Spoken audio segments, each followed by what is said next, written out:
ചുരുക്കിയിട്ട് പറയാം, ഒരു ITIയിൽ ഇപ്പം ഗസ്റ്റ് ഇൻസ്ട്രക്ടറായിട്ട് വർക്ക് ചെയ്യാണ്. അപ്പം എൻ്റെ കുട്ടികൾക്കും എനിക്കൊരു 2 പിള്ളേരാണ്. അപ്പം ഒരു 4.5 വയസ്സ്, ഒരു 7.5 വയസ്സുള്ള 2 ആൺമക്കളാണ്.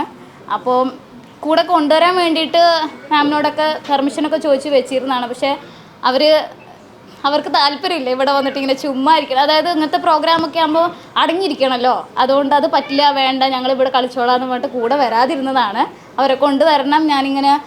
ഇങ്ങനെ കോട്ടൊക്കെ ഇട്ടിട്ട് ഞാൻ ഇടയ്ക്കിടയ്ക്ക് പിക്ചറൊക്കെ കാണിച്ചു കൊടുക്കാറുണ്ട്. ഇതേപോലെ ആയിരിക്കും സെറിമണിയൊക്കെ വരുമെങ്കിൽ സർട്ടിഫിക്കറ്റൊക്കെ കിട്ടുമ്പോൾ എന്തോ പഠിക്കുന്നുണ്ട് എന്ന് പറയുന്നില്ലാതെ എന്താണെന്ന് കാണിക്കണം എന്നുണ്ടായിരുന്നു. പക്ഷെ കൂടെ വന്നിട്ടുള്ളത് എൻ്റെ ഉമ്മയും സിസ്റ്ററുമാണ്. അപ്പോൾ ഉമ്മാനെയും ഉപ്പാനെയും കൊണ്ടുവരണമെന്നായിരുന്നു. ഉമ്മയുണ്ട്. അപ്പം കുറേ നാൾ കൂടിയിട്ട് ഇങ്ങനെ ഒരു സ്റ്റേജിലൊക്കെ കയറി നിൽക്കുക എന്ന് പറയുമ്പോൾ അതൊരു ഭയങ്കര എക്സ്പീരിയൻസാണ്. കുറേ നാളായിട്ട് ഇത്രയും പേരുടെ മുമ്പിൽ ഒരുമിച്ച് സംസാരിക്കാനുള്ള ഒരു അവസരമൊന്നും കിട്ടിയിട്ടില്ല. അതുപോലെ അപ്പോൾ അതും ഒരു എക്സ്പീരിയൻസ് ആണ്. മൊത്തത്തിൽ കോഴ്സ് എടുത്തതിന് ശേഷം ഒരുപാട് വ്യത്യാസങ്ങളാണ് വന്നിട്ടുള്ളത്. പ്രിപ്പയർ ചെയ്തിട്ട് വരിക എന്ന് പറഞ്ഞു കഴിഞ്ഞാൽ സാറിൻ്റെ ക്ലാസ്സിന് അങ്ങനെ ഓരോരോ ക്ലാസ് കഴിയുമ്പോഴും ഇത് കണക്റ്റഡ് ആണല്ലോ എന്നിങ്ങനെ തോന്നിപ്പോവും. സ്റ്റാർട്ടിങ്ങിൽ കുറച്ച് എനിക്ക് ഭയങ്കര ബുദ്ധിമുട്ടായിരുന്നു. ഇട്ടിട്ട് ഓടിയാലോ എന്ന് വെച്ചായിരുന്നു. സ്റ്റാർട്ടിങ്ങിൽ ആദ്യം 3-4 കോഴ്സ് വെച്ചാൽ ഒന്നും മനസ്സിലാവണില്ലായിരുന്നു. എന്നാലും ഇങ്ങനെ വായിക്കും. സാറിങ്ങനെ പിന്നെ കേൾക്കാൻ പറയുന്നതുകൊണ്ട് വോയിസൊക്കെ കേൾക്കും, PDF ഒക്കെ വായിക്കും. അങ്ങനെ ഒരുപാട് ഇഷ്ടമായിപ്പോയി ക്ലാസ്സൊക്കെ. വളരെ നാച്ചുറലായിട്ട് നമുക്ക് കുറച്ച് ഇംഗ്ലീഷ് വേർഡൊക്കെ പറയുമ്പോഴുള്ള കുറച്ച് ബുദ്ധിമുട്ട് മാത്രമേ ഉണ്ടായിട്ടുള്ളൂ. ബാക്കിയുള്ളതൊക്കെ വളരെ നന്നായിരുന്നു. Thank you sir class.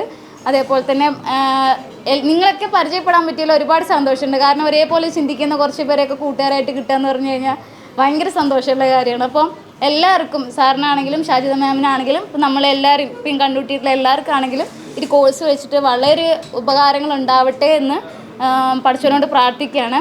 Benefit പറയാനാണെങ്കിൽ ഒരുപാടുണ്ട്. തൽക്കാലം എന്ന് പറഞ്ഞു കഴിഞ്ഞാൽ എൻ്റെ മക്കളിലും എൻ്റെ പഠിപ്പിക്കുന്ന കുട്ടികളിലും അതെനിക്ക് കുറച്ചായിട്ട് കാണിക്കാൻ പറ്റുന്നുണ്ട്. ഇതിൻ്റെ ഏറ്റവും വലിയ ബെനിഫിറ്റ് എന്ന് പറഞ്ഞു കഴിഞ്ഞാൽ എനിക്ക് ഒരുപാട് മാറ്റങ്ങൾ വന്നിട്ടുണ്ട്.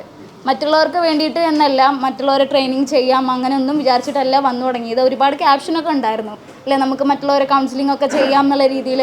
പക്ഷെ അതൊന്നും എനിക്ക് സ്റ്റാർട്ടിങ്ങിൽ അത്ര ബോധ്യമില്ലായിരുന്നു. പക്ഷേ എനിക്ക് എന്തെങ്കിലും മെൻ്റലി ചേഞ്ചസ് ഒക്കെ വരുത്താൻ പറ്റുന്നുണ്ടെങ്കിൽ അത് ബെറ്റർ ആയിരിക്കുമല്ലോ എന്ന് കരുതിയിട്ടാണ് കോഴ്സിലേക്ക് വന്നത്. എന്തായാലും അത് 100% ഞാൻ വിജയിച്ചിട്ടുണ്ട്. ഇപ്പോൾ സ്ലീപ്പ് സൈക്കിളിൻ്റെ കാര്യമാണെങ്കിലും പിന്നെ അങ്ങനെ എടുത്ത് പറയാനാണെങ്കിൽ ഒരുപാട് കാര്യങ്ങൾ. പക്ഷെ അത് ഏറ്റവും വലിയ ബെനിഫിറ്റാണ് ഈ സ്ലീപ്പിൻ്റെ കാര്യം, അല്ലേ, ഉറക്കം. അത് ഈ പറഞ്ഞ പോലെ മുന്നേ അറിയാതെ തന്നെ ഈ 6 മണിക്കൂർ ഞാൻ കറക്റ്റായിട്ട് ഫോളോ ചെയ്തുകൊണ്ട് പോന്നിരുന്നതാണ്. അപ്പോൾ ക്ലാസ്സും കാര്യങ്ങളൊക്കെ എനിക്ക് ഏർലി മോർണിംഗിന് എന്നെ അറ്റൻഡ് ചെയ്യാൻ പറ്റിയായിരുന്നു. കുറച്ചൊക്കെ ജേണൽസൊക്കെ ചെയ്ത് നോക്കാറുണ്ട്. പക്ഷേ റെഗുലറായിട്ട് ചെയ്യാൻ പറ്റാത്തതിൻ്റെ ഫോൾട്ടാണ് എൻ്റെ ക്വസ്റ്റ്യനിൽ നിങ്ങൾ കേട്ടിട്ടുണ്ടാവുക. അപ്പോൾ thank you so much sir. Thank you ma'am.